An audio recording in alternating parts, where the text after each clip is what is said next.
저는 40대 초반에 아들을 둘이나 둔 엄마입니다. 지금의 남편은 두 번째 남편이에요. 제가 재혼을 했거든요. 아들들도 모두 중학교에 들어가다 보니 시간이 남아 돌아서 큰돈에 욕심내지 않고 해보자는 생각으로 집 근처에 아담한 카페를 열었습니다. 테이크아웃 전문점이지만 그동안 공부해왔던 아이스티나 직접 담근 차들과 생과일 주스를 팔고 있어요. 낮 시간에는 저희 카페로 애기 엄마들이 하나 둘씩 모여서 동네 사랑방처럼 이야기꽃을 피우다 가곤 합니다. 그래서 이런저런 잡다한 일들을 다 들으면서 시간이 금방 흘러가 버리고 있습니다. 웬만한 아파트에서 일어났던 일들은 이런 대화들 사이에서 금방 알게 되었어요. 그날도 그중 한 젊은 엄마 입에서 흥미로운 얘기를 들을 수 있었죠. 있잖아요. 우리 윗집에 새로 이사를 왔는데요. 저희 시어머니 나이대랑 비슷한 것 같은데 아주머니가 이사 왔다고 떡을 싸들고 오셨더라고요. 며느리가 있다는 말을 하지 않는 거 보니까 아들이 아직 결혼을 하지 않은 것 같은데 그 아주머니가 자주 오진 않고 한 번씩 과일 같은 걸 가져다 주세요. 그런데 말이죠. 세상에 이사 온 지 며칠도 안 돼서 위층 때문에 기절초풍하는 줄 알았잖아요. 아우 남사스러워서 내가 다 부끄러워서 내가 딴 데서 말도 못하고 여기서 말하네요. 그러자 저를 포함해서 거기에 모여 한잔하던 애기 엄마들과 머리를 맞대가며 마치 비밀스러운 얘기를 듣는 것처럼 다 모여 서서 귀를 쫑긋 세웠습니다. 세상에 있잖아요. 새벽 4시쯤? 5시쯤 됐을까요? 안방에서 잠들어 있는데 안방 창문이 얼마나 흔들거리고 진동을 하는지 잠에서 깼어요. 저나 남편이나 깨서 이게 무슨 소리냐고 처음엔 지진이 났나 이런 생각을 했어요. 그런데 남편이 창문 베란다 쪽을 살펴보니 그건 아닌 것 같고 바로 위층 집에서 나는 소리더라고요. 이해가 되셨어요? 저는 그런 경우는 처음이라 엄청 놀랐는데 남편이 저보고 그러더라고요. 위층 집 안방 침대가 위층 집 창문에 부딪히는 바람에 나는 소리라고요. 얼마나 대단한 거사를 치르기에 이렇게 아랫집에 어마어마한 진동을 일으키는지 기가 막히더라고요. 그렇게 벼락치는 소리가 나는데 대체 어떻게 그런 소리가 나는 건지 황당했어요. 저와 남편이 그 소리에 깨고 나서는 아침까지 소리가 끊이지 않지 뭐예요? 위층에는 할머니 정도 되는 아주머니가 아들이랑 사시는데 그 진동이 아랫집으로까지 갔으면 그 부부를 의심했을 거 아니냐고요. 민망해 죽는 줄 알았어요. 그래서 다른 새댁들이 물었어요. 그래서 어떻게 했어요? 올라가서 말해야 하지 않아요? 내 입으로 그걸 어떻게 말해요. 그냥 남편을 더 두고 보다가 계속 이러면 나한테 직접 가서 말해야겠다고 하더라고요. 그런데 있죠. 세상에나 분명히 그 아줌마와 아들이 혼자 살고 있다고 했는데요. 그 다음날도 계속 그러는 거예요. 3일 연속으로 그렇게 다른 집에 피해를 주면서 일을 치르고 있는데 생각해보세요.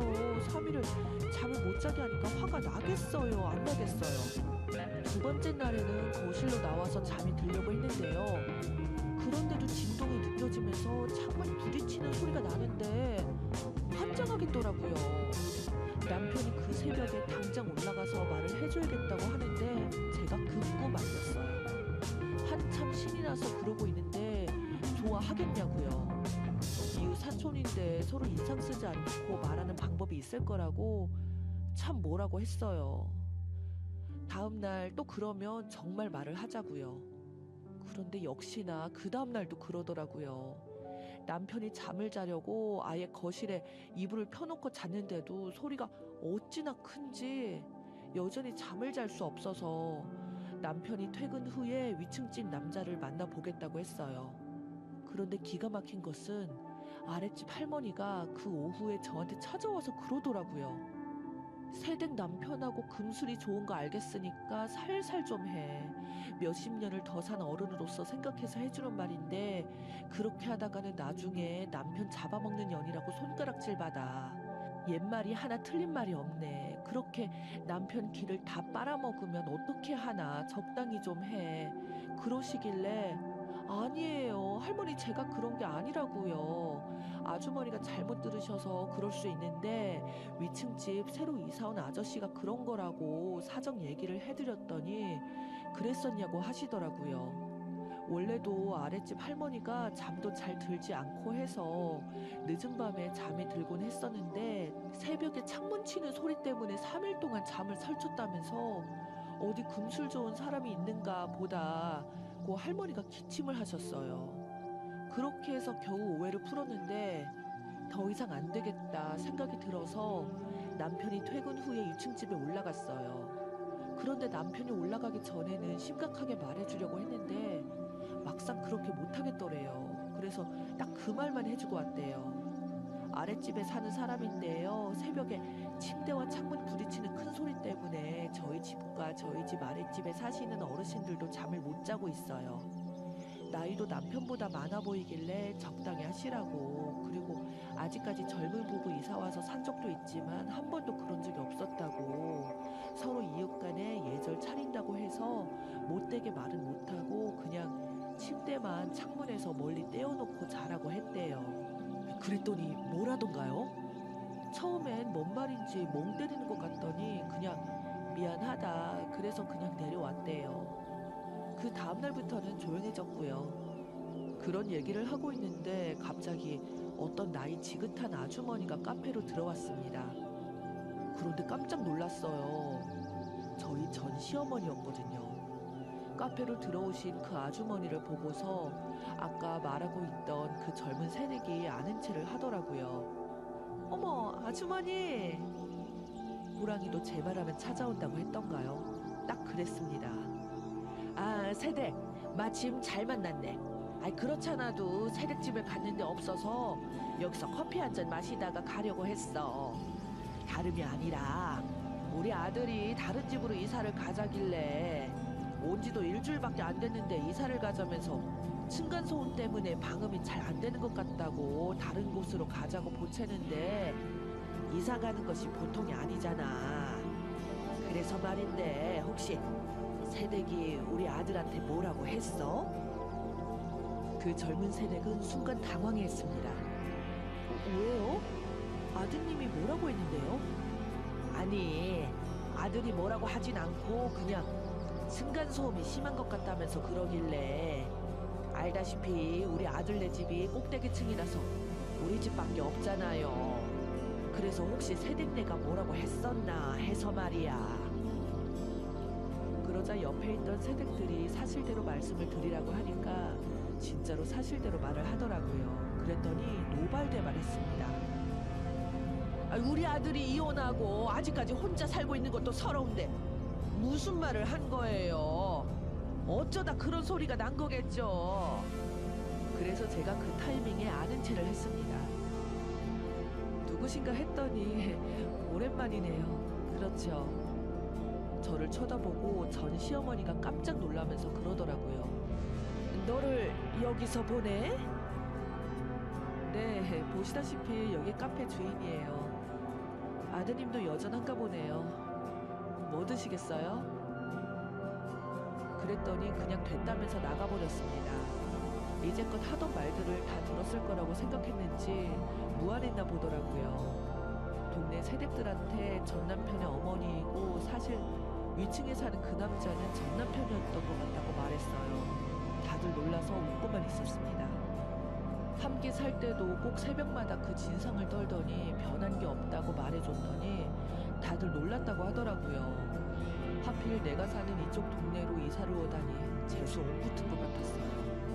예전이나 지금이나 다른 사람들의 필요로 하지 않고 살고 있는 저 모자가 참 한결같다는 생각에 한숨이 나오더라고요. 생각하기도 싫지만 전 남편과의 결혼 생활은 그리 행복하지 못했습니다. 결혼한 지 딱 3년 만에 이혼했어요. 이유는 아들의 문제로 불임인데도 인정하지 않고 제가 친척들한테 소문을 냈다는 이유로 이혼을 시켰던 사람입니다. 오히려 친척분들한테 제가 문제가 있어서 아기를 못 가지는 거라고 말을 하고 다녔어요. 그러면서 갖은 구박을 다 했습니다. 자기 아들이 불임이라는 사실을 말하고 다녀서 자존심 상하게 했다며 그런 며느리는 필요 없다면서 몸만 나가라고 노래를 불렀습니다. 전 그저 사실을 사실대로 말했을 뿐인데 자기 아들을 위해서 거짓말로 며느리가 문제가 있어서 버립니다 하고 떠들고 다녔어요. 제가 이혼하지 않을 이유가 없었죠. 몸만 나가라고 했지만 저는 소송을 해서 받을 건 다 받고 나왔습니다. 저한테 독한 것이라고 하더군요. 낯짝이 두꺼워도 사람이면 다시는 내 앞에 나타나지 않겠지 생각했죠. 그런데 사람이 아니었나 봅니다. 다시 내 앞에 나타났습니다. 저의 두 아들이 학교가 끝난 후에 저희 카페로 들리는 것이 일상입니다. 어느 날 저희 큰아들이 카페에 들어오면서 저에게 그러더라고요. 엄마, 이상한 할머니가 계속 나를 쳐다봤어. 왜 그러냐고 했더니 엄마가 여기 카페 주인이냐고 물었어. 지금도 밖에서 이쪽을 쳐다보고 있어. 그래서 바깥을 내다봤더니 아이고, 전 남편 어머니였어요. 어이가 없어서 제가 나서서 기웃거리는 전 남편의 어머니에게 말했습니다. 무슨 일이세요? 그랬더니 제 손을 덥석 잡고 그러더라고요. 내가 내 아들한테 물어봤더니 너희들 이혼한 후에 몇 번 만났다 했는데 혹시 저 애가 내 아들 자식 아니냐? 어이가 없어서 손부리치고 똑바로 말해줬습니다. 미치고 환장하겠네요. 어디서 회개망측한 소리를 다 하고 있어요? 내 아들은 내 아들이지 당신들 피 하나도 안 섞었거든요. 재혼해서 잘 사는 전 며느리를 보니까 배가 아프세요? 내 앞에 절대 나타나지 마세요. 하고는 재수없다고 하고는 굵은 소금 한 바가지를 카페 앞에다 뿌렸습니다. 그런데도 그 다음날도 계속해서 큰아들이 올 시각에 카페에 서성이다가 큰아들이 이리저리 대놓고 뚫어져라 쳐다보니까 제 큰아들도 상당히 불쾌했습니다.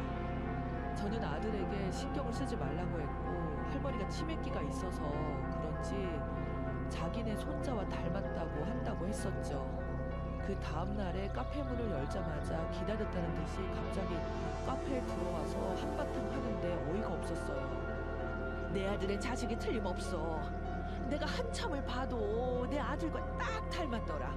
내가 네 남편한테 말하기 전에 네가 알아서 내 손주 돌려다오. 저는 더 이상 대꾸할 가치를 느끼지 못하고 무조건 나가라고 쫓아냈는데 제 앞에서 무릎을 꿇고 빌더라고요. 아가, 미안하다. 내 아들이 너랑 헤어진 후에도 저렇게 혼자서 외롭게 살고 있는 것도 억울한데 내 아들도 남들처럼 자식 키우면 안 되겠니? 라고 하면서 말도 안 되는 소리를 짓거렸어요. 그래서 저는 전 남편이 어떻게 자식을 가질 수 있겠냐고 알아듣게 말해주고 나가라고 했지만 소용이 없었습니다. 남자가 불임이어도 만에 하나 임신할 수도 있다면서 제 큰아들이 자기 손자라면서 쇳대를 썼습니다. 아침 장사에 보통 폐를 끼치는 게 아니었어요. 동네 장사인데 이러다가 이상한 소문에 휘말리고 말겠다는 생각이 들었습니다. 그렇잖아도 하필 새벽에 그 진상을 떠는 남자가 전 남편이란 사실도 알려졌는데 이제 전 시어머니가 찾아와서 이렇게 말도 안 되는 소리를 하고 있으니 진상도 이런 진상모자가 아니란 생각을 했습니다. 전 남편과 이혼 후에 한 번도 만나본 적도 없었는데 만났다고 했다고 한 것도 이해가 되지 않았습니다. 할 수 없이 경찰에 신고했고 또 한 번 찾아와서 그런다면 법적으로 책임을 묻겠다고 했어요. 경찰서에서도 끝끝내 제 큰아들이 자기 손자라고 그러더랍니다. 결혼 한 번 잘못했더니 이렇게 피곤하구나 라고 생각했습니다. 그 다음날 저녁에 전 남편이 커피를 마시겠다고 찾아왔습니다. 자기 어머니 일은 사과한다고 하면서 사실은 어머니가 정신이 오락가락 하셔서 저와 이혼 후에도 계속 함께 살았지만 할 수 없이 자기 집과 동생 집에 지내고 있다고 했습니다. 저와 이혼한 후에도 재혼하지 않고 사는 아들을 보면서 깊은 시름에 빠졌고 우울증에 시달렸다고 했어요. 자식을 못 낳는다고 소문이 나서 누구 하나 줄을 서는 사람이 없었다고 했습니다. 차라리 저랑 이혼시키지 않고 애를 입양해서 자기 자식처럼 아무도 모르게 키울까 그랬다고 늘 후회했다더군요. 그래서 정신이 온전치 않아서 이혼한 전 며느리가 낳은 아들이 친손주인 것처럼 착각하신 거라고 했습니다. 요양원에 보내는 것보다 가족들과 함께 지내면서 서로 소통하고 살면 더 나빠지지 않는다고 해서 요양원에 보내지는 않고 있는데 어쩔 수 없이 요양원에 보내드렸다고 했어요. 그리고 뜻밖의 말을 했습니다. 믿거나 말거나 새벽에 창문 부딪히는 듯 했던 그 진동 소리는 전 남편의 어머니가 새집 이사와서 애군을 쫓는다면서 주문을 외우면서 방망이질을 했다고 했는데 침대 위에서 했기 때문에 설마 하니 그렇게까지 소리와 진동이 갔을 거라고는 미처 생각지 못했다고 했어요. 아무튼 아랫집에도 말은 했다고 했지만 오해하는 부분이 있는 것 같아서 이사를 간 후에도 아랫집 할머니에게 잘 전해달라고 했습니다. 저는 혹여라도 다시 카페에 어머니가 찾아오지 못하도록 해달라고 부탁을 했습니다. 알았다고 하면서 돌아서는 어깨가 축 처져 있는데 참 안 되어 보였습니다. 아마도 전 남편의 어머니가 아들의 불임 때문에 이렇게 아들이 자식도 없이 불행하게 산다고 생각해서 이상한 미신에 빠져서 주문을 했었던가 싶었습니다. 그 후론 전 남편에게서는 아무런 연락도 없었고 전 남편의 어머니도 제 앞에 얼쩡거리지는 않았네요. 나날이 커가는 듬직한 두 아들들을 보니 제가 그때 전 남편의 어머니가 그렇게 몸만 나가라고 하지 않았으면 이런 좋은 시절을 만날 수 있었을까 싶어서 그때 이혼한 걸 참 다행이라고 생각합니다.